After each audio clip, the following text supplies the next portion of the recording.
I just did an interview with Pierre Poilievre, who's going to be the next Prime Minister of Canada in all likelihood. And he chose to speak with me in depth instead of talking to the legacy media, let's say. And it was actually rather comical from my perspective, because all the legacy media outlets in Canada had to play catch up, which I contemplated with some degree of, inappropriate satisfaction. But there's something, so we had to talk about that, because Poilievre had expressed some doubts about his performance in the discussion. He said there were many topics he didn't get to. And so we talked about that. And I said, well, the long form podcast format can't be manipulated a priori successfully, because if you come to the podcast with a set of talking points and you stick to your script, you're going to get, first of all, no one will watch you. And I've seen this with political figures. This isn't a guess. I know this is the case. No one will watch you and all the comments will be negative. You have to come there knowing where you stand, but ready to follow the thread of the conversation wherever it goes. And to do that, you have to sacrifice the pre-planning.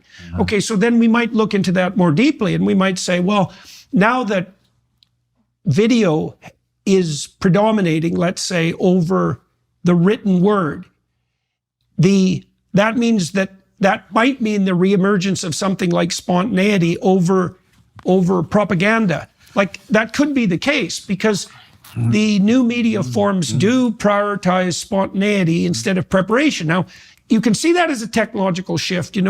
Back when bandwidth was staggeringly expensive and every second on broadcast media cost a fortune, you could imagine that risk minimization was the name of the game, and that every second had to be controlled.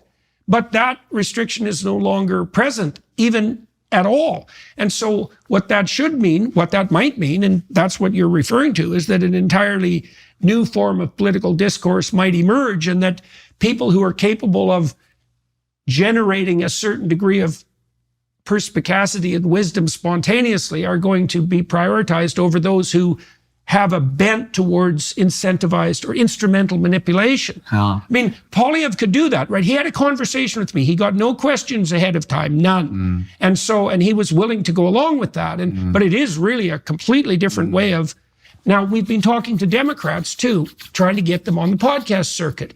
And the resistance so far has been the utter inability and unwillingness of people on the Democrat side to forego their pre-planned agenda with regards to a conversation.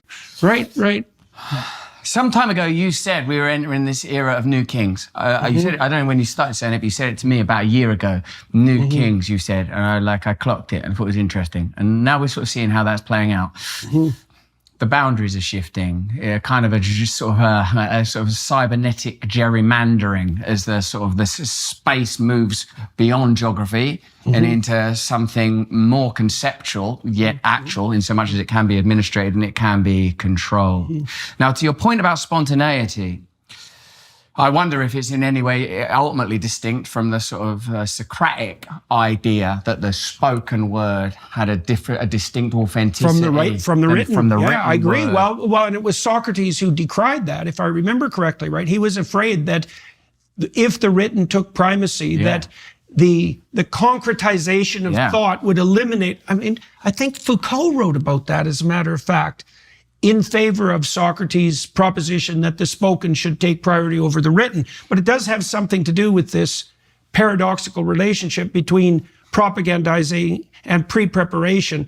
And see, it isn't obvious to me that you can lie effectively, spontaneously in a conversation. No, not necessarily continually. Now, you remember about 500,000 words ago, 10 minutes ago, at the beginning of our conversation, we both speak relatively quickly. I mentioned that an ever-present, omnipresent God, if God is the absolute creator, atemporal, aspatial, outside of the limitations of space and time, it struck me the other day as I was having one of these kind of transcendent experiences that I've been having since becoming Christian, that the that God would be present in every moment and discernible in every interaction, that there would indeed be narrativizable lessons. Discernment is the right word there, because that's what discernment is for. Discernment is to find the path where the sacred manifests itself in each moment. Yeah, to detect or divine. To divine. Yeah, to divine. Where is it? Where is the to divine? feel it Where out. is God? Absolutely. Like that other like divine as a transitive verb rather than as a description of sublime. Right.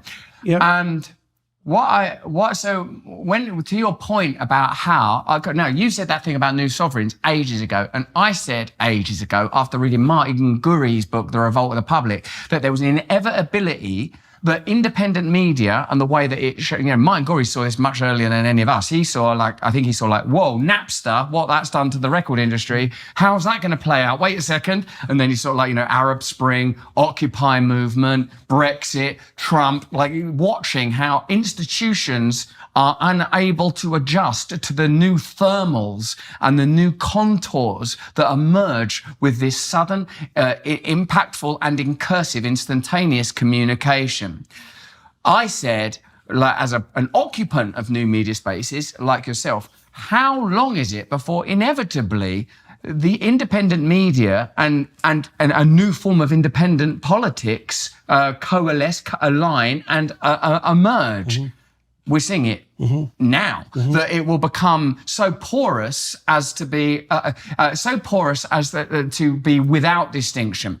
And it seems now that what distinction are you referring to there exactly? Media is this category, politics is this category. Oh yeah, I see. Those distinctions will disappear. Well, Poilievre, for example, I think he's certainly been the most effective Canadian politician on this front, but he might be the most effective politician in the Western world at the moment in using new media. So one of the things he's done, for example, is write and produce 10-minute documentaries to educate Canadians about economic reality. He's done that very effectively. They're very high-quality documentaries, and he told me that he writes them and narrates them, which is, quite an interesting skill set, because that's quite divorced from typical politicking. But it is, the thing is the intermediaries, in some ways, the intermediaries are no longer necessary between the leaders and the populace.